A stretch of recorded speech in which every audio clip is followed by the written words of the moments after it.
believe that they fit 450 bodies in this small space. Hello everyone, this is Doc English, and today I'm visiting Cambodia, and I'm at the Choeung Ek Genocidal Center. Now, this was the site of a terrible atrocity. Millions of people were killed. We're not here to dwell on negative things that happened in the past, but we're here to expose what happened, because if we're not careful, history can repeat. So these killing fields were established in 1975 under the communist dictator Pol Pot. Now, Pol Pot had a vision for Cambodia to purify it and make it a purely agrarian society, meaning anyone who wasn't a simple farmer was a threat, specifically intellectuals.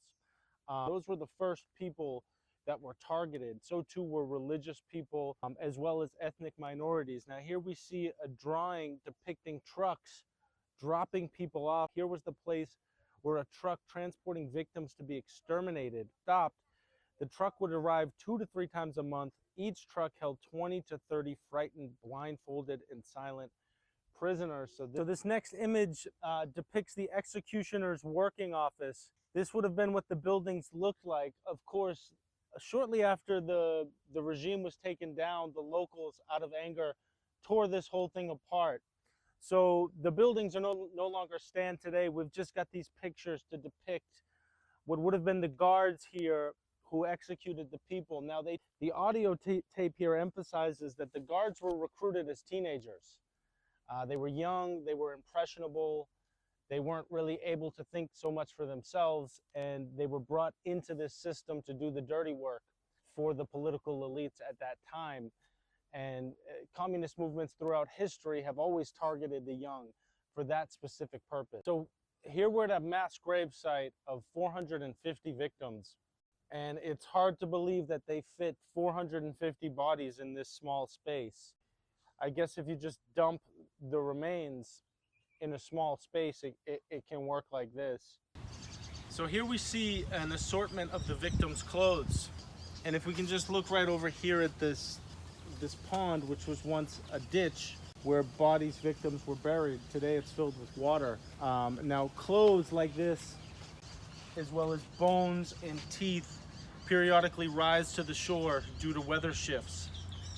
And some may wonder, why would the victims' clothes be in the ditch? Well, many of them were stripped naked before they were hacked to death, because the executioners used something called DDT, which was a chemical used to eliminate the human remains and also get rid of the smell of the body, so they were stripped.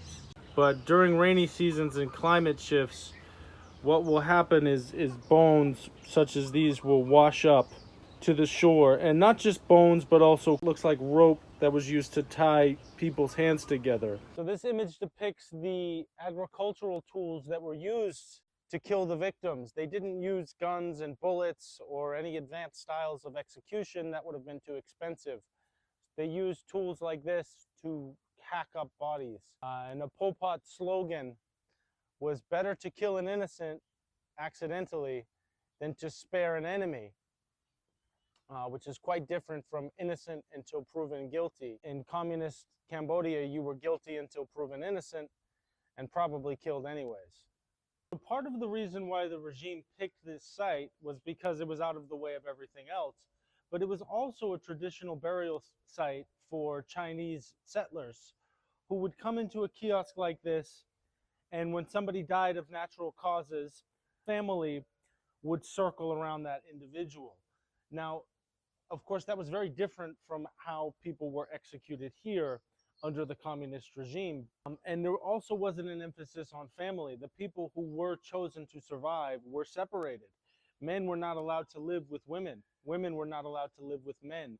The families were separated because the family was a threat to communist rule. You only had your communist leader.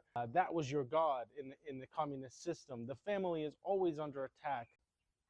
So here we see a traditional Chinese burial site. And like I said before, a lot of the reason why this site was picked to be a killing field was because it was already a graveyard for Chinese inhabitants. Now, of course, they built graves and they honored the dead. It was nothing like what happened in 1975.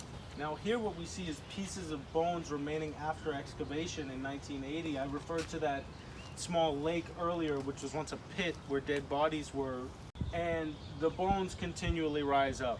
And now some people say, why would they leave the remains in there?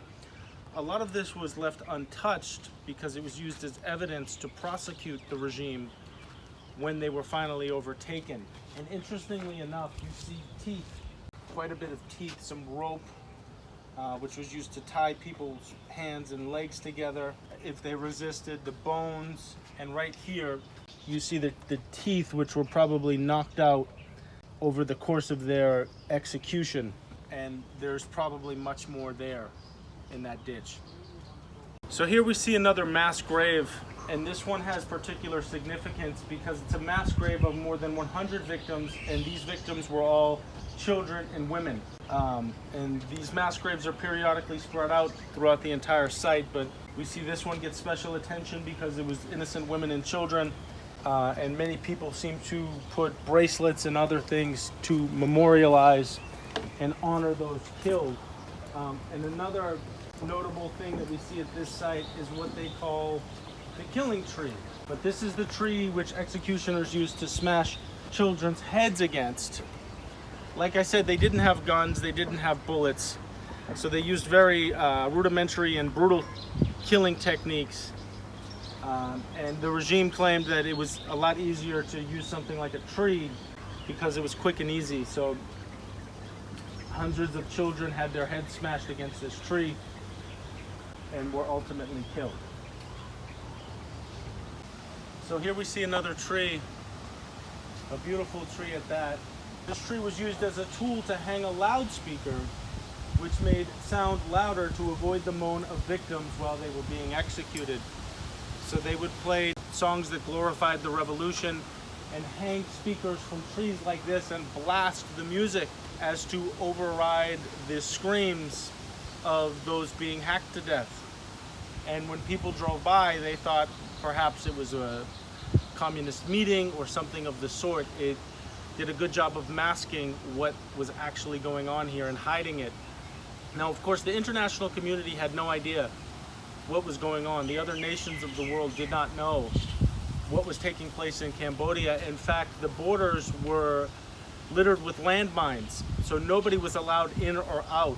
And all of this was kept secret for quite some time. And doing things like hanging loudspeakers to blast national songs was just one of the tactics the regime used to hide the mass murder.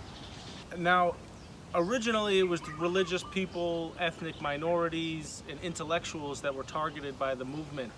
But as time progressed, the leaders became more and more paranoid, and even members of the regime, members of the Communist Party, were executed and dumped in ditches like this. Because if people didn't do exactly as they were told and conform exactly to the party's plans, then they were dubbed traitors of the revolution, and they were killed as well.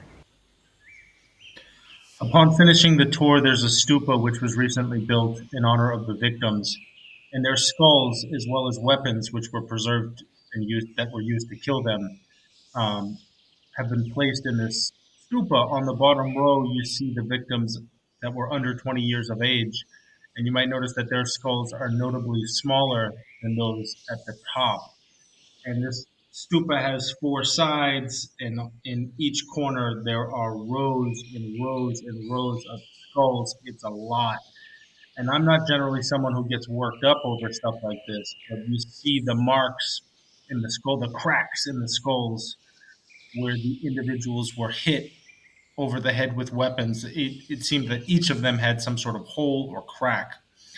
And as I looked at all these skulls, I found myself getting a bit emotional over the gravity of the situation.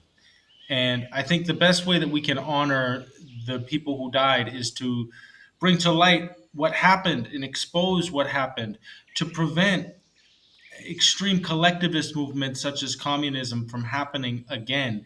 Anytime people have such rightful indignation to think that they can brutally massacre those who disagree, there's an issue. And at the end, I paid $1 here to buy 2 flowers in honor of the victims. And I hope we can all honor them by preventing such extreme movements from happening again.